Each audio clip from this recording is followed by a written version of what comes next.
Szeretettel köszöntünk vissza egy újabb beszélgetésre. Annyira örülök, hogy sikerült újból leülni édesanyámmal. Az én nevem Nancy, édesanyámat pedig Tündinek hívják. Szia, anyu! Szia! Hogy érzed magad? Jól érzem magam, egy kicsit fáradtam, de Hát ez sok. gondolom, hogy az őszi periódusnak Így a van, csattanója, ugye az így van, eltevések, meg a így van. tábor is lejárt most már, Igen, úgyhogy próbáljuk kiheverni a fáradalmainkat, de szerintem annak majd télen kerül sor az ilyesminek. így van. Ma egy nagyon érdekes témánk lesz, és mindenki odahaza megéli legalább egyszer, de nem többször is. A témánk ma az elutasítás lesz. Akár elutasítva vagy a családtagoktól, vagy a férjettől, vagy a gyerekektől, valamilyen módon mindenki megtapasztalja az elutasítást. Munkahelyen kollégák, iskolába, gyerekek is megélik ezeket a dolgokat. Nem kicsi fába vágtuk a fejszénket, mert talán a leggyakoribb dolog, ami megtörténik velünk naponta, napi szinten, és fel se fogjuk, nem is gondoljuk, hogy mekkora hatással van ránk, és hogy a reakcióink bizonyos dolgokra tudatalatból jönnek fel, és talán lehet, hogy pont ez egyik gyökér probléma, ami a viselkedésünket befolyásolja, a reakcióinkat. Tehát akkor az elutasításról fogunk beszélni, és arról, hogy végül is mindenki odahaza megéli ezt eddig letisztáztuk. De viszont nem mindegy, hogy dolgozzuk fel, igaz? Az elutasítás az egy fizikai dolog, vagy egy lelki dolog? Hát lelki dolog, mert és végül is csak az én fejemben van. Csak? Így van.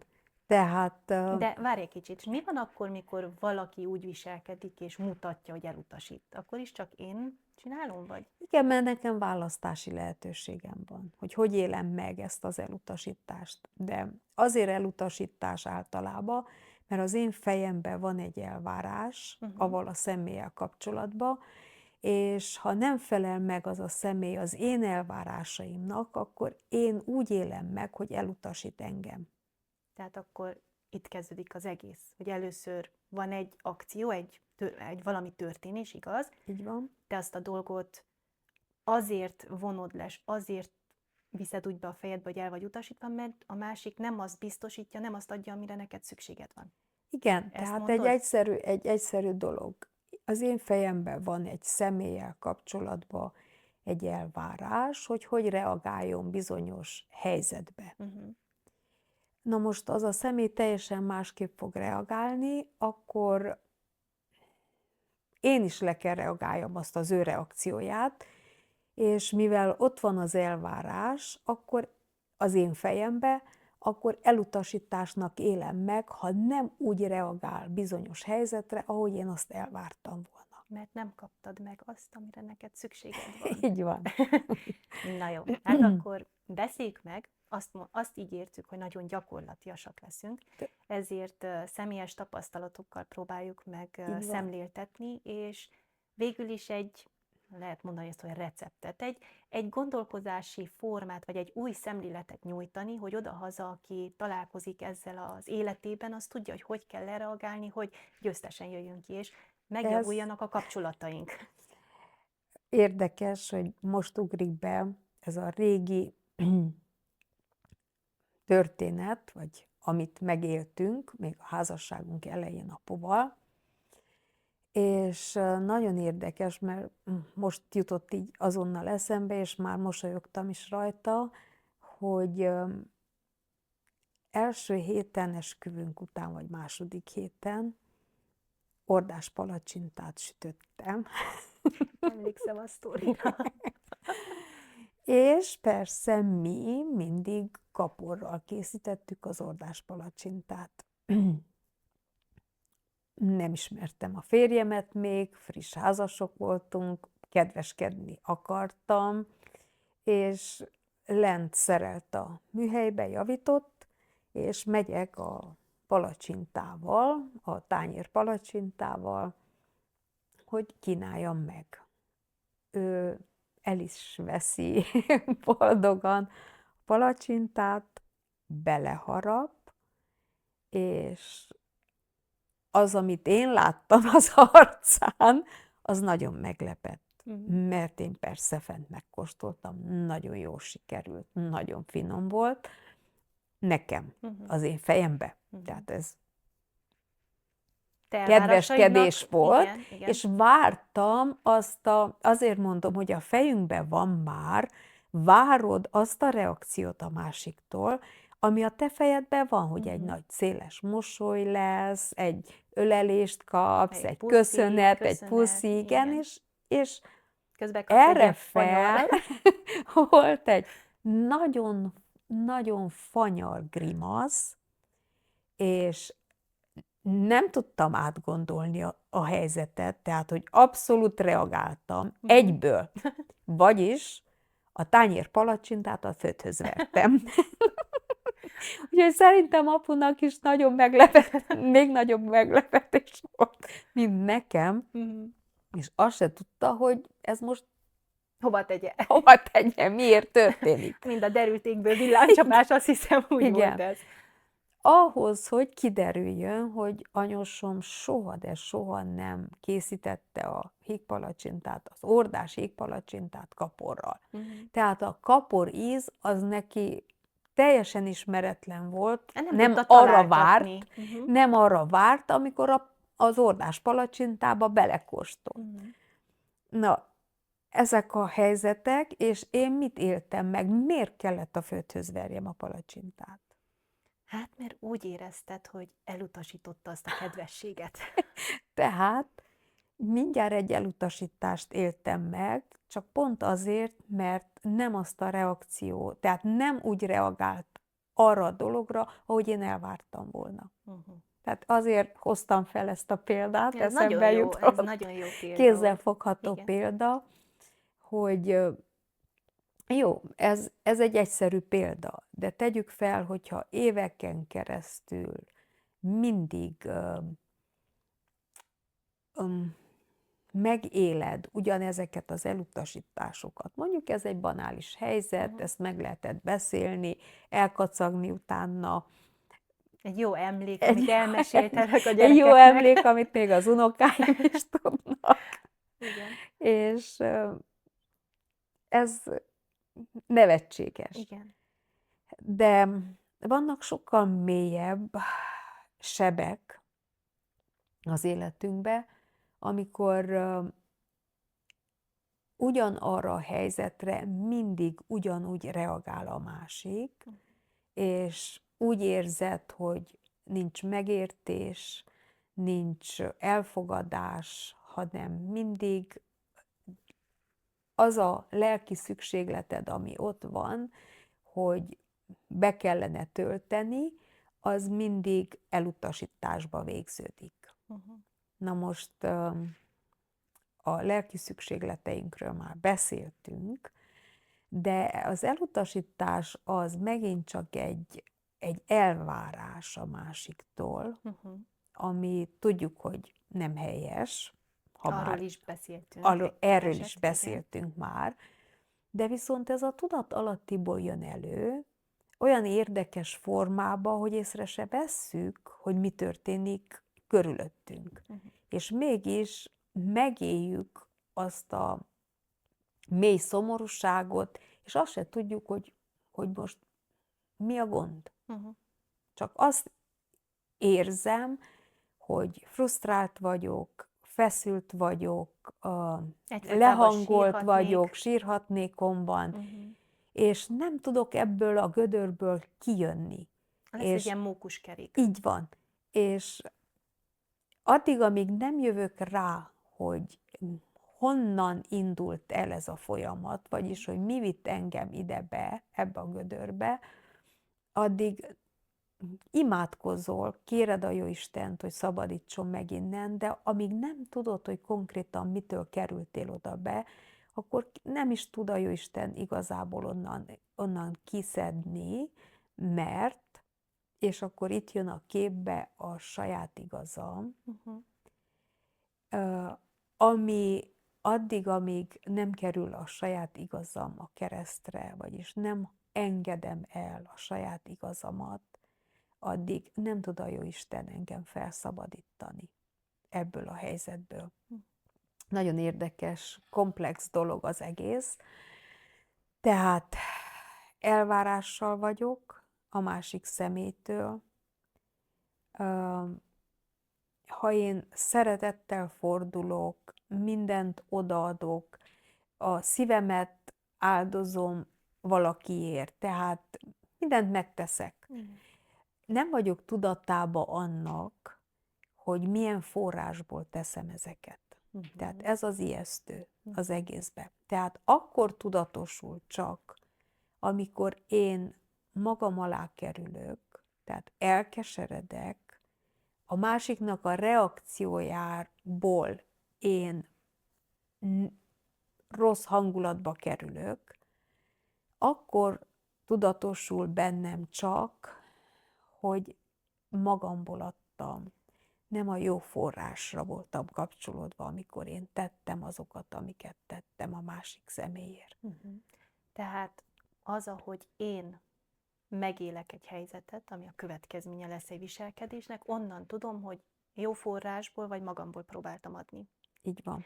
Ha magamból adok, akkor tudat alatti azt Hát jelent. magamból nem tudok adni, mert nekem nincs. Ezt akartam mondani, vagyis hogy rá akkor... vagyok kapcsolódva a másik személyre. Az Igen, nekem a szeretet forrásom. Igen, vagyis itt szoktuk mondani, hogy én vagyok az Isten.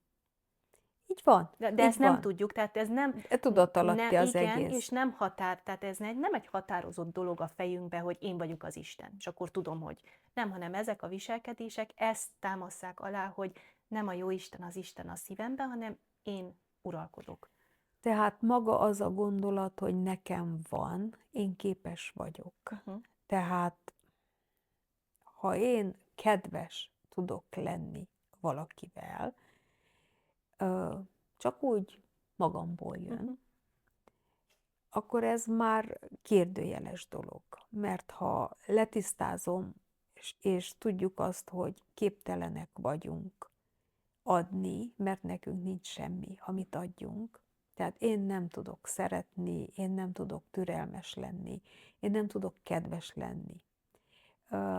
Azért annyira becsapós ez a dolog, mert egy bizonyos szintig az önző ember képes ezekre. Tehát tudok türelmes lenni. Egy darabig. Egy darabig. Tudok kedves lenni.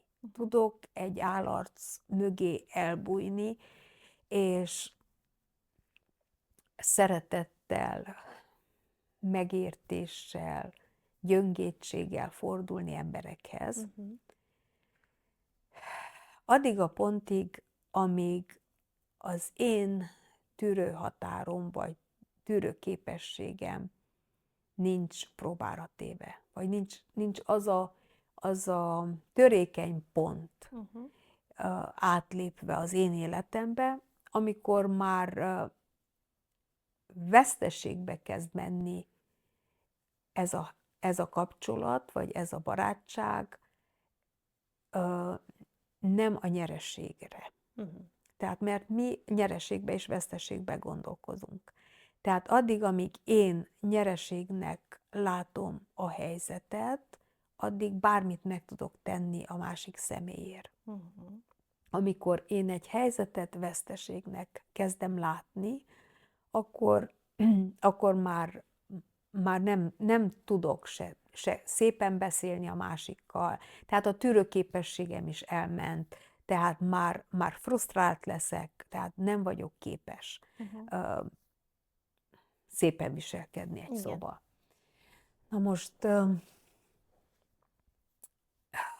mindegyikünknek volt ilyen helyzet az életünkben, gondolom, hogy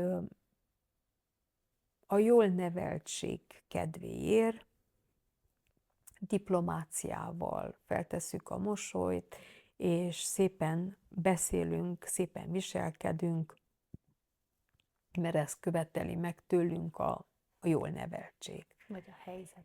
vagy a helyzet. Uh-huh. Így van. De itt sokkal mélyebbre kellene menjünk, és kellene értsük, hogy a megtért ember az nem jó barát kell legyen valakivel, vagyis a jó barát még emberileg is azt jelenti, hogy ott vagyok a másik személynek az életébe, bármi történjen. Bármi történjen. Tehát jó és Tehát rossz is. ezt várja el a jó barátság, még emberi Így fogalmazódik szinten meg, is így igen, fogalmazódik meg. Tehát a jó barát, az arra mindig számíthatsz. Uh-huh. Az mindig ott van neked, annak a vállán te mindig elsírhatod a bánatodat. Tehát ez az emberi fogalmazásban jó barát. Uh-huh. Na most azt is elmondja az emberi elgondolás, hogy az az igazi barát, aki megmondja a hibáidat. Uh-huh. Na most, hogy ezt mi hogy éljük meg, az kérdőjel. Melyik részét? Hogy elmondjuk a hibáit a másiknak, vagy hogy mi halljuk a problémát, a gondjainkat hogy mástól? én jó barátnak-e élem meg, hogy a másik velem jó barát-e, ha a hibáimról beszámol. Értem, oké. Okay. Tehát az emberi fogalmazásban ez így rendben van, nemes gondolatok, szép, de tényleg ki az igazi barát? Itt volt egy eset, amikor, nem tudom, hogyha emlékszel erre, az egyik anyuka rászólt egy másik gyerekre, és mondta, hogy hát ez nem igazából szép viselkedés, és ezen kell javítsál. És emlékszem, hogy az a lány az sokáig mérges volt. És az anyuka, aki rászólt a gyerekre, elment, és a gyerek édesapjának elmondta ezt a helyzetet, hogy én rászóltam a lányodra, mert nem volt helyes abban a helyzetben, hogy cselekedett. És emlékszem, hogy mesélte az apa, hogy oda mentem a lányomhoz, és kérdeztem, hogy te miért haragszol, miért neheztelsz arra a nőre? És mondta, hogy azért neheztelek rá, mert megmondta, hogy itt nem jós, ott nem jós, amúgy. Nagyon okos választ adott az apa a lányának, azt mondta, hogy érdekes.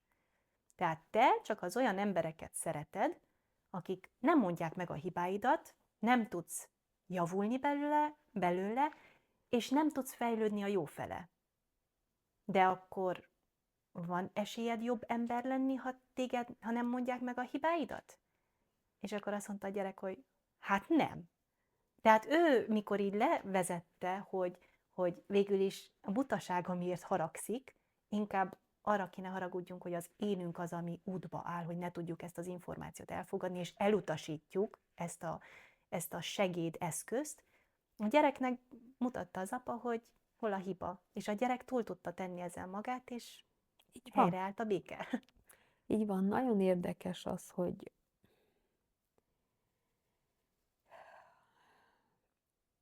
a barátság az, én úgy gondolom, hogy az az igazi barát, aki egyetért velem. Vagyis emberileg? Mindig megért engem. Okay. Aki mindig együtt érez az én szenvedéseimmel.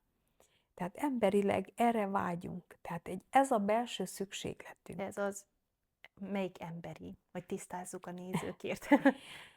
Hát a bűnös természetnek van egy ilyen elvárása, hogy legyen valaki, aki mindig megértsen engem, bármi történik velem, együtt érezzen velem, és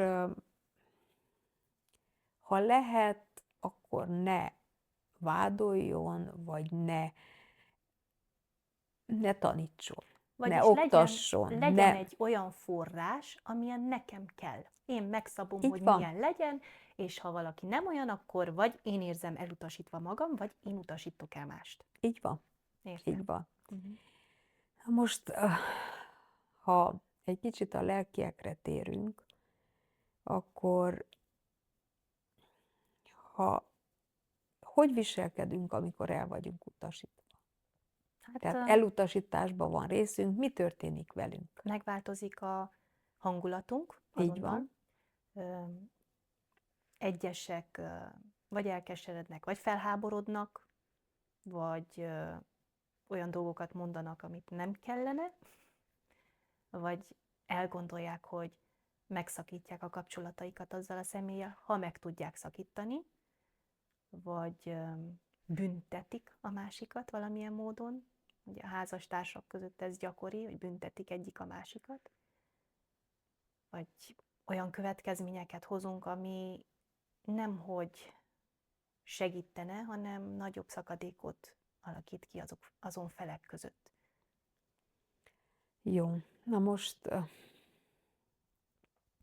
Valami tegyük egy más kicsit. válaszra vált. Nem, hát ez így van, ez így működik. Csak az a kérdés, hogy próbáljuk egy kicsit az igazságba tenni ezt az egész dolgot, és lássuk, hogy igazából hol a harc,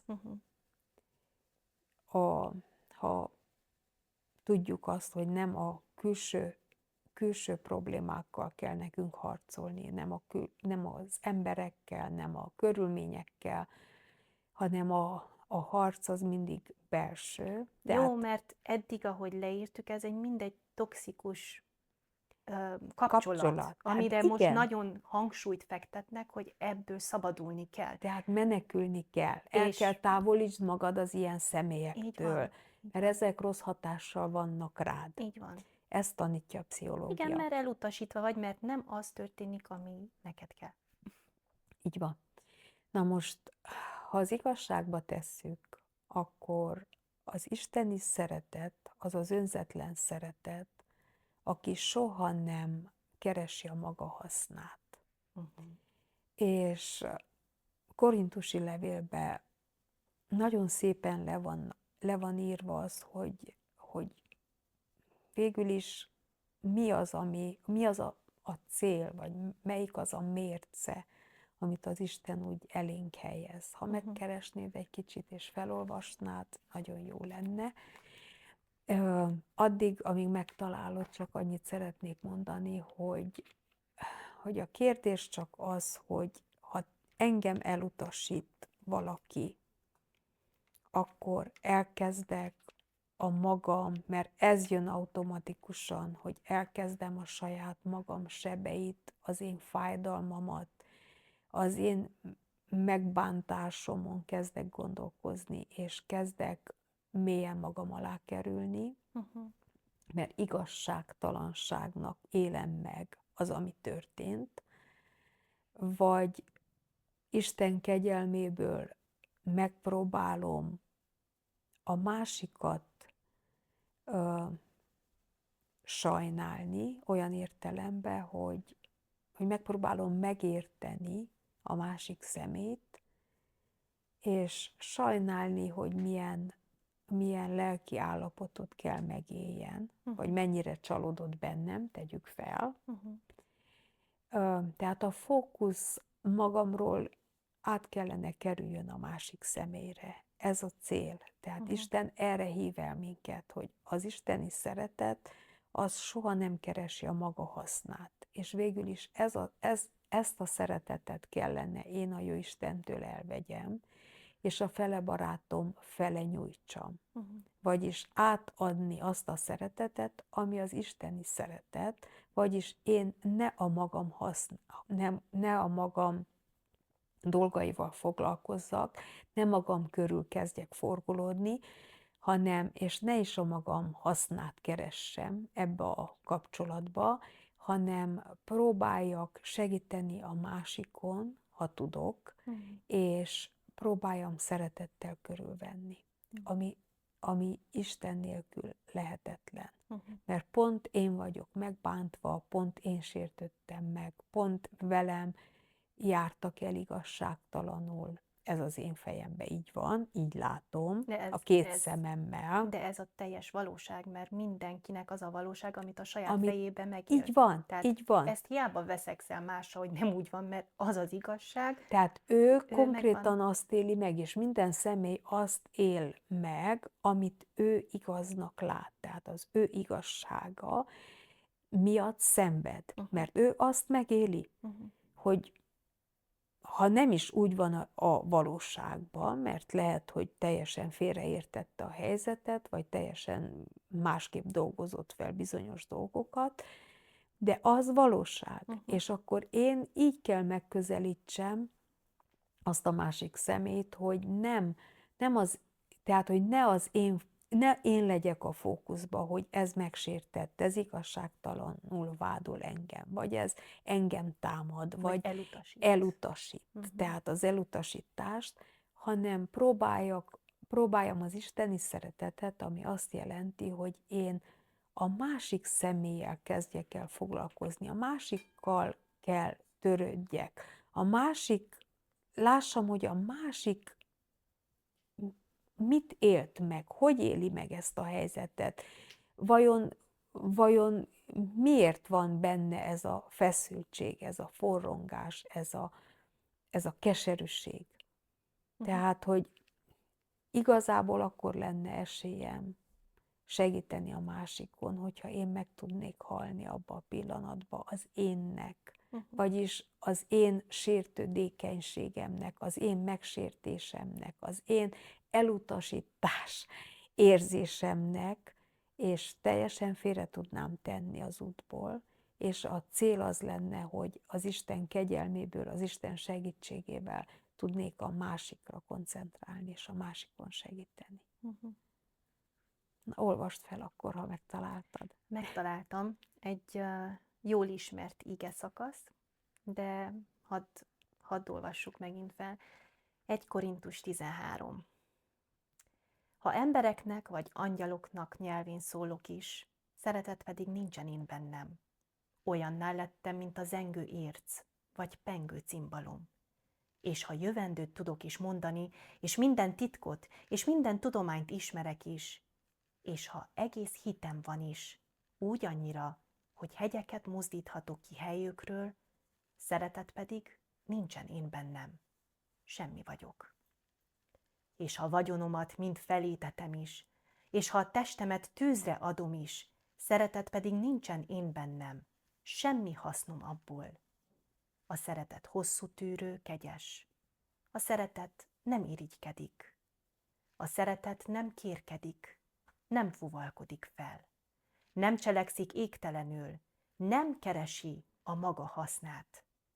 Nem gerjed haragra, nem rója fel a gonoszt.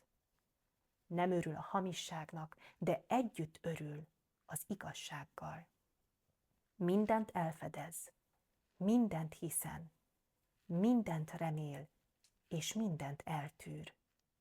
A szeretet soha el nem fogy. Tehát ez az ideális szeretet. Vagyis az isteni szeretet. Ami az isteni szeretet, és részünk lehet benne. Tehát ha én megtagadom a bűnös természetemet, a bűnös énemet, és rájövök, hogy mennyire gyarló, gyenge vagyok, mennyire rosszul reagálok minden helyzetbe, minden helyzetbe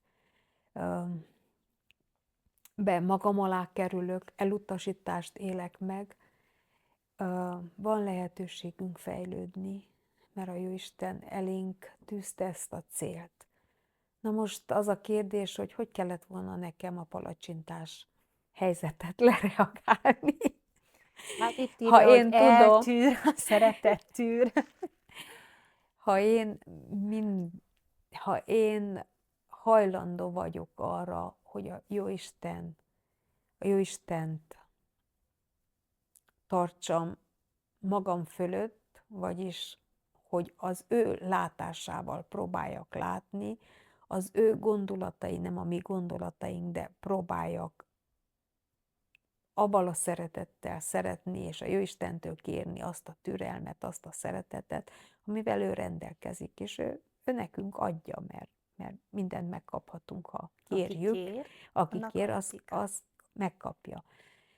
Na most, abban a pillanatban, amikor reagálunk, sokszor olyan gyorsan megy, hogy nem is gondolkozunk. Épp akartam mondani, hogy ehhez egy nagyon magasfokú érettség kell, amíg az ember megállt, tudjon parancsolni, hogy le tudjon mindent, magyarul nem tudom. Időbe Igen, állítani. igen, pontosan. Időbe állítani, hogy ne történjen meg. Hogy a De most reakciója megfelelő legyen. így van, de ez nem lényeges. Még. Tehát, hogy én leállítottam volna a gondolatot, és csak gondolat szintjén gondolom meg, és nem verem a földhöz a palacsintát, az ugyanannyi. Hogy értve? Úgy, hogy én gondolat szintjén se szabad meggondoljam azt, hogy most a földhöz verném a palacsintát. Jó, de az Érted? olyan gyorsan volt, hogy meg se gondoltad szerintem, csak hirtelen reagáltál. Épp ez az, amit tanulni kell, hogy fejleszteni kell, hogy én gondolat szintjén mindig ellenőrizzem a gondolataimat, hogy ez most milyen forrásból jön, miért teszem, amit teszek, honnan jön, miért. Én nem tudtam volna rájönni bizonyos dolgokra, hogy én azért viselkedek úgy, ahogy viselkedek, mert elutasítást élek meg. Tehát ezek nagyon mély gondolatok, amikor az ember eljut egy ilyen szintre, hogy elkezdünk gondolkozni, hogy vajon miért lázadok? Vagy vajon miért csinálom azt, amit csinálok? Így van. Tehát most 2 hete szó volt róla, hogy iskolát kell váltsunk. És rettenetes nagy lázadás volt bennem. És nem tudtam hova tenni, tehát annyira nyugtalan voltam, annyira nem akartam hallani se róla. Tehát egyszerűen nem akartam a témával foglalkozni. Egy olyan szürke dolognak tűnt, nem is életbevágó, nagyon jól van úgy, ahogy van, de mélyebb volt a probléma, mint gondoltam. És mikor imádkoztam a Jóistenhez, kértem a Jóistent, hogy Istenem, mi a bajom? Tehát mi történik bennem? Akárhányszor provokálva voltam ezzel a témával, én valósággal gyűlölet ébred bennem. Tehát feljött, és egy olyan szorongás, egy olyan nyugtalanság. Éjszakákat nem aludtam, és nem tudtam, mi bajom. Egyszerűen nem tudtam, hogy mi bajom. Tudtam, hogy ezt a témát utálom, tehát erről hallani se akarok, de hogy miért nem tudtam rájönni. Addig, amíg a Jóisten megmutatta, hogy annyi elutasításba volt részem ezzel a sok témával gyerekkel az itthon tanulással kapcsolatban. És mikor rágondoltam az iskolára, akkor Kincsőnek minden egyes hisztie képekbe visszajött nekem, hogy itt is, ott is az én türelmemmel és elutasított. Tehát, hogy mikor a 4 gyerekkel itthon tanultam egy egész évig, kivettem az iskolából, és hogy a minden áldott nap reggel 8-tól 2-ig, tehát konkrét programunk volt, a mozaikkal, nagyon szép volt, kivetítős, kísérleteket kémiából, fizikából. Tehát nagyon érdekes volt, és akkor, mikor mind a 4 gyerek eldöntötte, és azt mondta, hogy nem akarunk tanulni itthon, akkor nagyon rosszul esett, mert én ezt óriási áldozatnak éltem meg az én részemről, lemondásnak. Hát meg saját erőd, úgy gondoltad, hogy te a saját erődből csinálod, így van. És akkor velem, tehát személyesen éltem meg, személyes elutasításnak éltem meg ezt az egészet, mert leültem velük, és megmagyaráztam, hogy de nem fogtok tudni semmit. Nem fogtok tudni tanulni, nem fogtok tanulni az iskolába, ti csak szórakozni jártok el oda. Aki igazából akar tanulni, az itthon sokkal többet tudna tanulni, sokkal jobban tudna haladni. Már angolul kezdtek jól tanulni a gyerekek, minden, románul is, de nem vették a fáradtságot, hogy konkrétan tanuljanak. Tehát azokat a szavakat, amit ők kellett volna megtanuljanak, azt nem vették a fáradtságot, nem akarták. És akkor visszautasítottak, és azt mondták, hogy nem érdekel minket a tudás. Nem akarunk tudni, nekünk csak egy papír kell, hogy egy diplománk legyen, hogy tudja, hogy befejeztük az iskolát. És és nem tudtam, hogy ez egy ilyen mélysebb az én életemben, hogy ezt az elutasítást ilyen mélyen éltem meg. Persze, hogy a többi elutasításhoz még hozzáadódott ez is, és rettenetesen lázadtam a gondolatra is. Tehát nem is akartam foglalkozni vele addig, amíg nem jöttem rá, hogy itt van a probléma nekem, tehát igazából az elutasítás a probléma, amit megéltem, és hogy a Jóisten pont azért hív és provokál engem most ezzel a dologgal, hogy alázattal tudjak megint igent mondani rá a Jóistennek, azért, hogy ezt a problémát bennem old, tehát, hogy én kell megoldjam ezt a problémát saját magamba, Jóisten segítségével, és ezért hív a Jóisten, mert tehát az elutasítás problémáján én még nem tudtam átjutni, tehát nem tudtam sikeresen ezen a ponton átmenni. Mert biztos még valamilyen módon ott van benned az, hogy saját erőből, tudatalattiba így van. Úgy éled meg, hogy saját erőből adod, és csinálod, és mikor jön egy ilyen nehéz nap, akkor rögtön ez ugrik fel, hogy na, megint elutasítanak, megint. És emiatt biztosan. De milyen kegyelmes az Isten, hogy mindig visszavisz, hogy... Mikor megértettem, hogy ez a problémám, akkor könnyebb volt lépni. Addig nem tudtam kijönni, tehát már hetek óta emésztődök, és frusztrált vagyok ezzel a dologgal.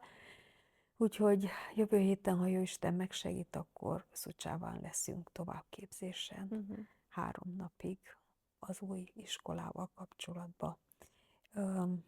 Kihívás, óriási kihívás, amellett, hogy nem is látom fizikailag. Pont ez volt az, amikor meggyőzött, tehát győzködtem magam, hogy ez lehetetlen. Én nincs amikor, tehát én most, amilyen foglalt vagyok, egyszerűen nem fog beleférni nekem az időmbe, még plusz ez a munka is.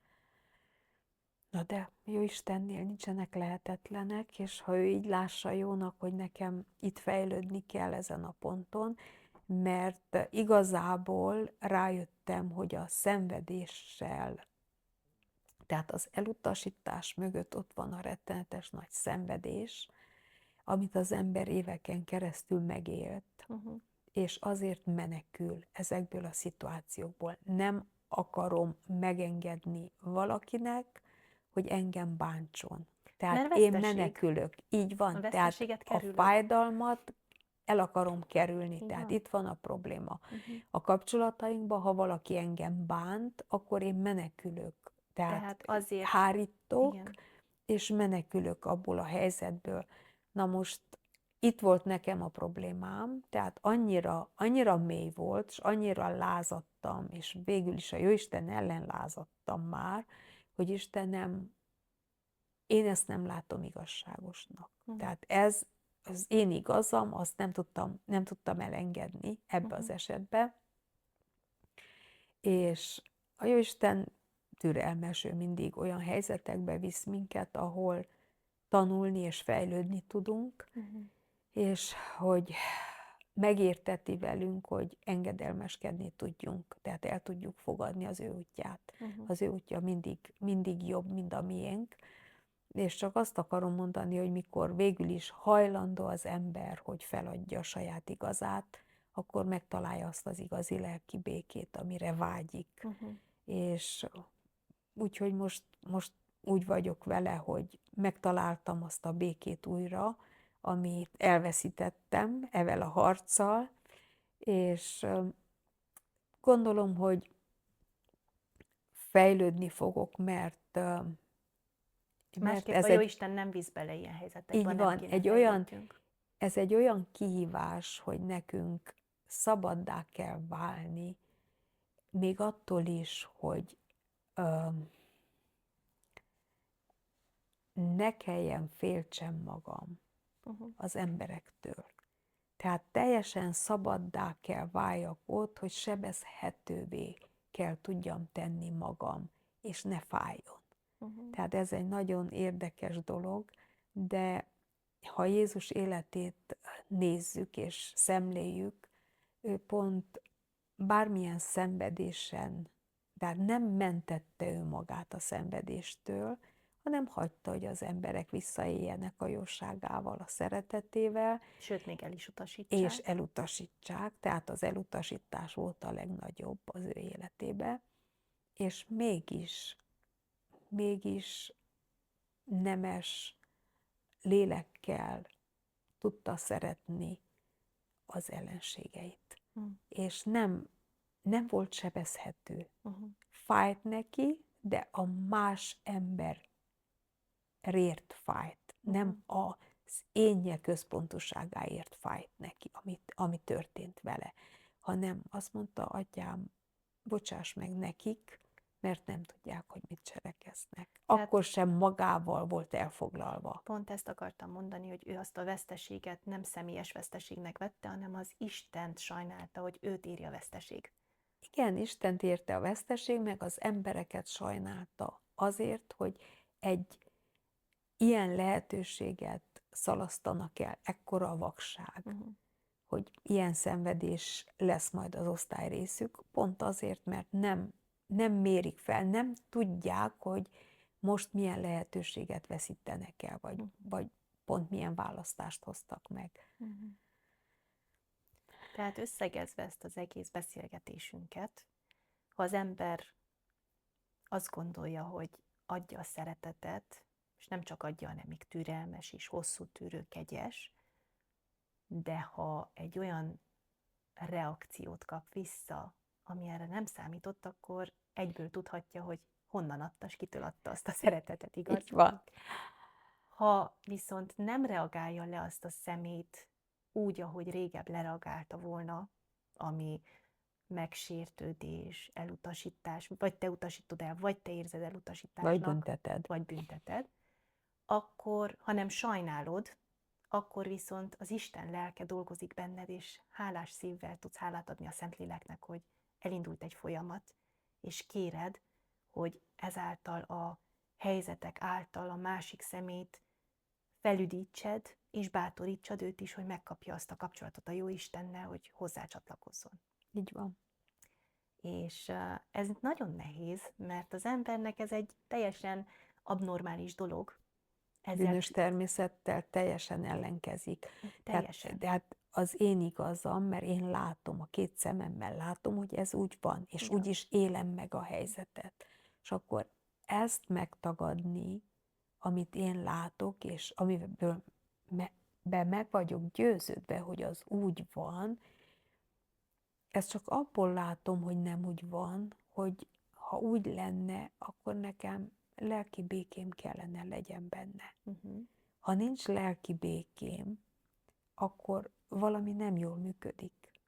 Úgy élem meg, és bűnös természetben maradok, akkor én úgy viszem be az információt, ahogy a másiktól kapom. És bánt. És tönkretesz. De itt jön a képbe az, amikor a Jóisten segítséget nyújt nekünk, hogy az ő segítségével, az újjászületésen keresztül én kapok egy lehetőséget, hogy az új életbe én teljesen másképp élem meg ugyanazt a helyzetet, amit előbb lehet, hogy szenvedéssel éltem meg. És tehát az én nézőpontom most már nem a saját énem körül fog forgolódni, nem saját magam sajnálatába fogok élni tovább, hanem él Krisztus bennem, élek többé nem én, hanem él bennem a Krisztus, és a Krisztus fogja szeretni a gonosztevő, mondjuk rosszindulatú, hirtelenkedő társamat, vagy tegyek fel egy szomszédot, vagy bárkit az életembe, és úgy fogom látni azokkal a szemekkel, ahogy Jézus látta a bűnösöket, vagyis sajnálva őket, mert ha tudom, hogy én is milyen szenvedésen megyek keresztül, amikor gyűlölködök valakire, és nem tudok ebből kiszabadulni, és bennem is az a feszültség nő, akkor tudom sajnálni a másikat, hogy szegény milyen szenvedésen megy most keresztül, azért, mert egyszerűen engem gyűlöl, vagy rám haragszik, vagy nem kapta meg tőlem azt, amire vágyott, amilyen elvárása volt velem szembe. És ő kiábrándult belőlem, tegyük fel. De ez is mind szenvedés. Igen, mert... És akkor így tudom látni a másikat. Tehát tudom sajnálni, de nem úgy sajnálni, hogy lesajnálom, tegyük fel, hanem úgy, hogy együtt érzek vele, és próbálok az Istenhez folyamodni, hogy mibe segíthetnék a másik emberen, hogy tudnék én segíteni. De egy igaz barát lenni, nem olyan, ahogy az Így van. emberi bűnös természet elvárja. Így van. Így Mert van. végül is nekünk embereknek az a feladatunk, hogy egymást felemeljük és közelebb vonzuk őket az Istenhez. Így van. Nem a saját önző sebeinket nyalogattassuk. Így van. Tehát rajtunk keresztül sugárzó krisztusi szeretet lesz az, ami vonzani fogja az embereket Krisztushoz. Tehát a krisztusi jellem, amikor meg fog tudni nyilvánulni bennünk, akkor az embereknek jó ízűek leszünk. Fognak vonzódni hozzánk. Így van. Hát, azért mondtam az elején, és anyu is mondta, hogy nagy fába vágtuk a fejszénket, hiszen ez egy nagyon mély téma, az elutasítás. De kívánom mindannyiunknak, hogy apránként vegyük újra, és rágjuk meg minden információt, amit itt hallottatok, és váljunk olyan igaz baráttá, amilyenné kell váljunk. És ne felejtsük el, hogy minden kudarc, vagy minden nehézség, ami ér, azt mi alakítjuk ki, mi tesszük a saját fejünkben, és óvatosak legyünk azzal, hogy visszük be azt az információt. Ne töltsünk időt a saját sebeink nyalogatásával, hanem keljünk fel és segítsünk embereken, hiszen annyi segítségre szorult ember van ezen a világon, sőt, testvéreink, barátaink, rokonaink is mind ott vannak, és mindegyikük éhezik és szomjuhozzák a krisztusi és az isteni szeretetet.